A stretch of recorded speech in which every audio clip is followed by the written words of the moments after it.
Não é fácil, não é simples, é uma internação longa, uma doença agressiva em muitos desses casos. Então, vale sempre a gente conhecer as histórias que são... Os números são muitos, né? E eles cada vez mais se avolumam. A gente, às vezes, até se perde em tantos números aqui. Então, é importante que a gente olhe para essas histórias, compartilhe essas histórias para entender melhor a doença e voltar a falar mais sobre empatia. Que às vezes é clichê, né? Falar de empatia, não. Mas é sempre bom.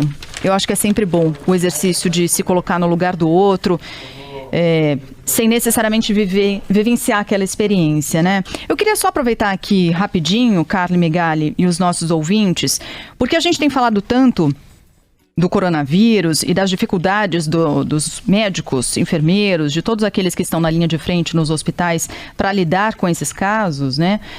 Mas, a bem da verdade, a saúde no Brasil sofre de problemas crônicos e históricos. Lotação em hospital, gente que já morreu esperando um atendimento, gente que se desespera na porta de um hospital porque não consegue um leito, gente que é atendida em corredor e não consegue um leito de UTI. Tudo isso a gente já viu no passado.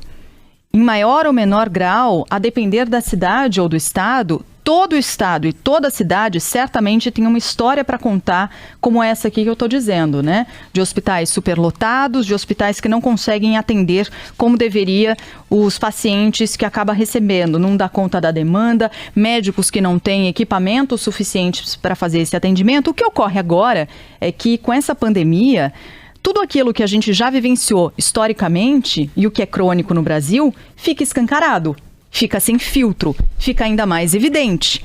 E claro, com mais pacientes, porque o Brasil, os hospitais não deixaram de receber, apesar de muitas pessoas terem medo de ir aos hospitais, né, para fazer tratamentos de outras doenças, ainda assim, as pessoas que se acidentam, por exemplo, sofrem infartos, continuam indo para esses hospitais. Ou seja, aqueles problemas que são crônicos, nesse momento, eles ficam gritando aos nossos olhos. Pois bem, aí eu estou lendo aqui uma reportagem do Estadão, e que eu recomendo que o pessoal possa ler, mas vou ler aqui um trechinho, que agora a gente já falou sobre a dificuldade de ter corpo técnico para atender os pacientes de coronavírus, sobre a dificuldade para ter material para todo mundo, luvas, toucas, o que mais? As máscaras que precisam ser específicas para esse atendimento. Pois bem, agora falta medicamento, olha que coisa básica, que coisa simples, né? Falta medicamento para sedar. E aí sim entubar pacientes. São sedativos, são remédios. E sem esses remédios, a ventilação mecânica não pode ser feita de forma adequada. E aí o resultado, esse internado corre mais risco de morrer e mais rapidamente. A pessoa não pode ser entubada sem a sedação, porque senão vai se desesperar com aquele cano na garganta. E é perigoso, né? É uma intervenção, é agressiva, né, essa intervenção. Pois bem, além da dificuldade de ampliar o número de leitos de UTI e respiradores, estados brasileiros enfrentam agora essa falta de sedativos e relaxantes musculares. Olha que coisa simples, relaxante muscular.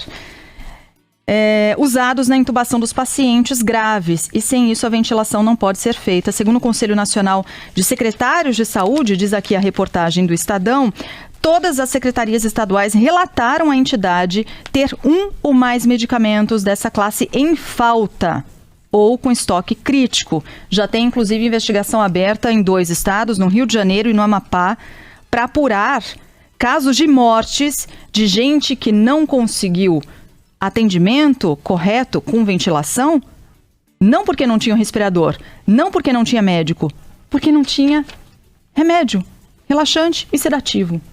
Olha só, segundo médicos e gestores ouvidos pelo Estadão, a situação se deve principalmente à crescente procura por esses medicamentos, então tem alta demanda mesmo, e um alto número de pacientes precisando ser entubados e do período prolongado de internação desses pacientes. No estado, deixa eu pegar aqui, no estado de São Paulo, o aumento na utilização do sedativo no mês de maio, na comparação com os meses anteriores, 222%. 222%. Então, é mais um elemento que agrava o quadro já crítico e, como eu disse, histórico do problema da saúde nos hospitais aqui do Brasil.